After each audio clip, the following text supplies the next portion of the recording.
Agora, João, quais startups que você tem hoje que são assim as que você vê que são um grande sucesso? Bom, eu não posso aqui ficar declarando quais são as startups, é que eu tenho 1.700 no portfólio. Certamente são A maioria, né? muito delas são seus ouvintes. Então ele vai dizer: "Ah, o João não falou de mim". O Exato. João não falou Vai de criar mim. uma ciumeira, vai Uma criar uma ciumeira, ciumeira. uma ciumeira danada. Mas assim, eu tenho startups em vários estágios, startups mais maduras. Então, quando essas startups começam a fazer novas rodadas de investimento, e se outro fundo de investimento aportou uma rodada superior em outro valuation maior, é sinal de que ela está progredindo, ela está crescendo. Não só tem a gente que é da Bolsa Nova investindo, tem outros fundos. Então, quando isso acontece, isso é um sinal muito bom. Isso é um ótimo sign para o mercado, quando outro fundo ou outro investidor aporta um recurso nessa startup. Então, assim, nós temos muitos casos. Eu prefiro concentrar essa resposta em dizer naquelas que a gente já vendeu. Porque por que que a gente investe? Imagina o seguinte: eu, como investidor, eu quero entrar num valuation adequado, técnico, não é Black Friday, não é descontado, e quero sair com o maior valuation possível, para ter um upside, para ter um ganho, né? Porque meu risco é muito alto no começo, percebe? Sim. Então, só para quem está nos assistindo entender, num prazo de 10 anos, quanto mais para frente eu investir, menor vai ser meu risco, só que maior vai ser o valuation. E o que que eu faço? Eu tomo um risco maior, porque venture capital significa capital de risco. Eu tomo um risco maior, só que o valuation bem pequeno da empresa. Isso significa dizer que, com o passar dos anos, ela vai subindo de valuation e meu risco vai diminuindo. Eu faço exatamente o contrário que a grande maioria dos venture capital fazem. Essa grande maioria dos venture capital prefere dar 10 milhões para uma empresa com menos risco. Concorda? Uma empresa Sim. mais madura. Eu prefiro pegar 10 milhões e dar para 20 empresas. Porque eu trato na tese da E daí ela pode diversificação. crescer, aquelas 20 podem crescer e ter, Não, né? se 50% morrer, eu tenho 10 que vão bombar e vão me pagar meu portfólio e gerar um ARR aí gerar um IRR de 28% ao ano, 30% ao ano, que tá ótimo. Percebe? Sim. Então, esse é o meu game, esse é o meu jogo do equity. É o jogo onde eu invisto para um valuation futuro daquelas companhias e faço na forma de diversificação. Por isso nós temos 1.700 empresas. Vamos ter 2.000, 3.000, 4.000. O número que você falou de 1.000 foi um número que nós comemoramos muito. No começo da Bossa, a gente queria ter 1.000. A gente passou esse número. Então, hoje, se metade do meu portfólio falecer ou quebrar, porque é normal uma startup, é normal uma empresa morrer com os primeiros 2 anos de vida, não é verdade? Sim. Sebrae, IBGE, todo No mundo Brasil, fala isso. Sim. Não é assim? Você sabe qual é o meu número? Qual Diga aí, número? André. Chuta um número, um percentual da Bossa Nova de empresas que morreram. Que morreram? Chuta aí um número. Uns 30%? 30%. E você, Carol? eu acho que uns 25%. 25%. 6%. Nossa. 6% em 7 anos. Só 6% do nosso portfólio morreu. E como fazer o controle de tudo isso, Pois é, João? olha aquilo, pergunta aí. Porque é muita empresa, Muita né? empresa, pergunta sensacional. Mas é só para chamar a atenção que 6% é muito pouco. Então, se eu faço investimento de alto risco e eu entro num valuation menor, diversificado, eu estou comprando apenas uma opção daquela empresa, isso é um business de opções, então eu estou comprando uma opção daquela empresa para converter no futuro, porque eu não entro de sócio, eu não entro no contrato social daquela empresa. Então, eu consigo entrar em mais empresas porque eu tenho apenas uma opção. Lá na frente eu converto ou não. Então, eu estou emprestando um dinheiro, como se eu estivesse emprestando um dinheiro para ele em garantia do equity dele, né? Então, isso é uma estratégia de pulverização, de diversificação, né? E aí, qual foi a tua pergunta, André, que eu esqueci? Como controlar tantas Controlar. empresas, E aí, né?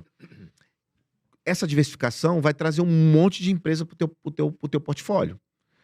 As grandes maioria dos venture capital brasileiros fazem 4, 5 investimentos por ano.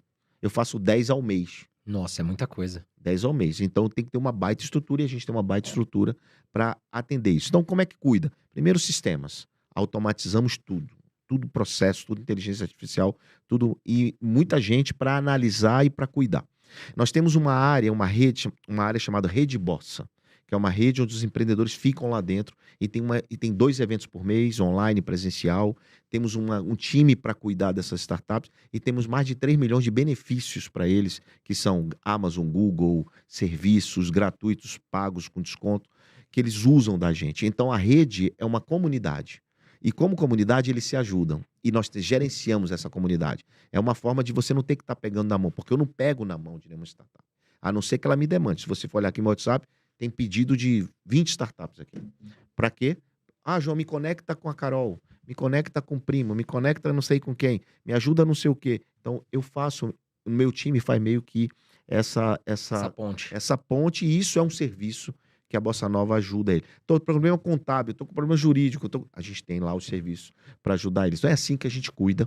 Obviamente não é um cuidado muito hands-on dentro da empresa dele, eu não faço gestão na empresa dele, até porque eu não entro para ser sócio, não entro para dar ordem, não entro para ficar. Eu entro para sair. Pra Percebe? vender mais caro, pra investir e depois ganhar. Ganhar. Recuperar o investimento com lucro, né? Recuperar investimento com lucro, e diga-se de passagem, eu não tenho volatilidade. Eu não tenho nenhuma volatilidade no mercado acionário. Por quê? Porque eu não estou exposto ao mercado público, eu estou no privado. Então só depende da startup fazer acontecer seu resultado, as suas metas, para poder eu vender com um valuation maior. E para quem que eu vendo? As grandes empresas. Exato. As Muitas startups acontece isso, né? Começa a crescer e depois alguma empresa grande vai lá e compra. Aí incorpora, É. né? Incorpora a tecnologia, incorpora o serviço, incorpora os empreendedores, porque está faltando talento. Então, putz, esse empreendedor é muito bom, vem aqui trabalhar para mim. Agora, João. Eu ia até perguntar isso, desculpa, meu amor. Eu ia até perguntar isso, porque assim, todos os empreendedores que a gente traz aqui, eles têm, parece que opiniões muito próximas em relação a erros. Quais erros você, João, vê nos empreendedores que eles mais cometem hoje para abrir um negócio, ou então para manter um negócio, né? Olha, o principal erro é desavença societária.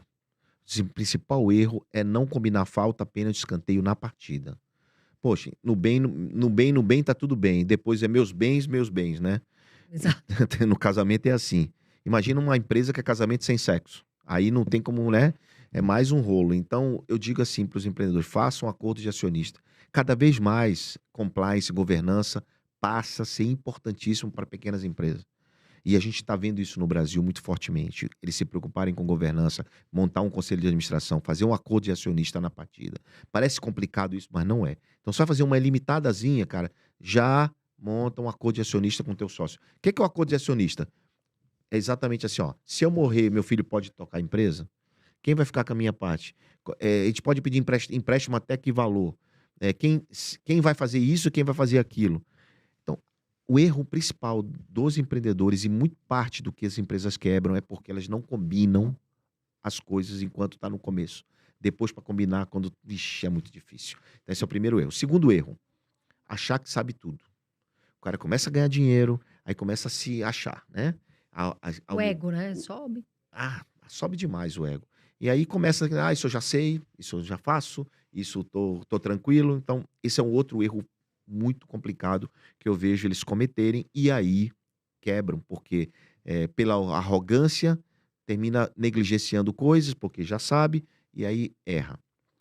E aí tem vários erros, por exemplo, de não cuidar do caixa, de achar que o dinheiro de investimento pode comprar um Chevette e desviar algumas coisas. Aí tem muitos erros, mas vários erros, Carol. Assim, eu cometi na minha parte, na minha vida empresarial, antes de virar investidor, porque eu comecei em 2008 para 2009, estou bastante tempo fazendo a mesma coisa, né, em 2011 profissionalmente. Então imagina, eu sou um dos caras que mais tenho longevidade nesse mercado e resultados.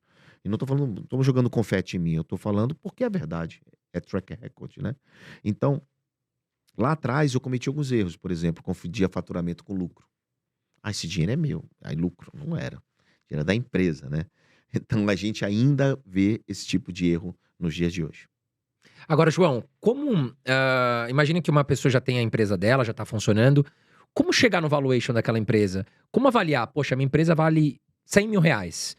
Né? Como é que você avalia isso? Poxa, aí eu vou querer te vender. João, eu vou te vender 25% aqui, então eu quero 100 mil reais, eu quero 25 mil. Mas como chegar nesse valuation? Bom, valuation é uma ciência, tem técnica, tem mais de 11 métodos de calcular valuation, e eu tenho algumas estratégias para valuation. Tanto é que, só para você ter ideia, eu criei uma ferramenta gratuita para ajudar o empreendedor que está nos assistindo a calcular o valuation dele. Só entrar num link e calcular. E assim, você pode entrar até com e-mail fácil, se você quiser. Eu nunca vou te mandar e-mail vendendo nada. Tem mais de 40 mil valuations calculados lá dentro. é um give back para a sociedade. Mas eu fiz isso para ajudar o cara que vem pedir recurso, ele já saber quanto vale o negócio dele. E onde que encontra essa É ferramenta, uma João? ferramenta simples, valuation.sme.com.br. Legal. Simples, gratuito, tá? Não paga, não O cobra cara que tem nada. dúvida, então, de quanto vale o negócio dele, ele vai ali, vai preencher algumas informações e já vai dar uma 4 resposta. formulários lá e ele te... Só que é autodeclarado, tá, gente? Se você botar o número errado lá, ele vai te dar o número errado. Mas você sabe que eu faço uma pesquisa no final. Esse valuation bateu com que a sua expectativa? 90% diz sim. Então é uma ferramenta que ela aprende, né? Bom, voltando à sua pergunta. Como calcular o valuation? Então vamos imaginar que essa empresa não tem faturamento. Como é que se calcula um negócio que não tem faturamento?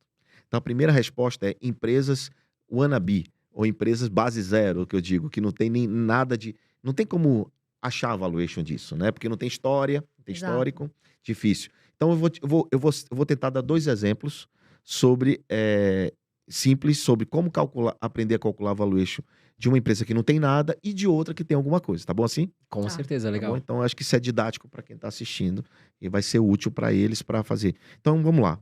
Ô André, eu quero montar esse copo aqui. Aí você, qual a pergunta que você vai me fazer? Beleza, quanto você precisa para montar o copo?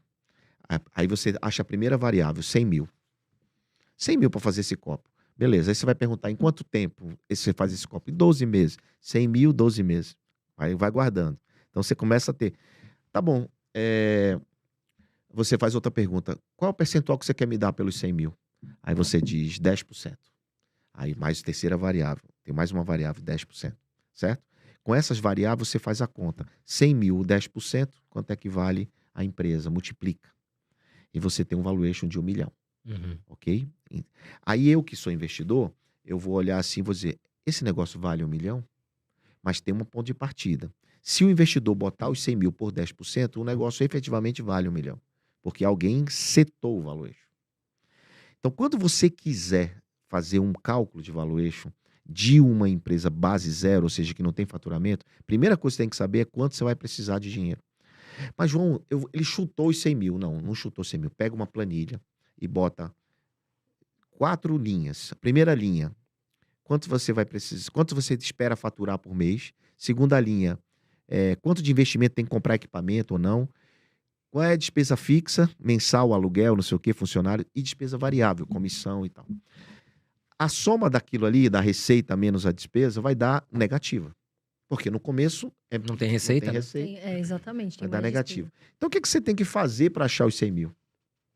Você tem que somar todos os negativos até o ponto de equilíbrio, até o 0 a 0, o break-even.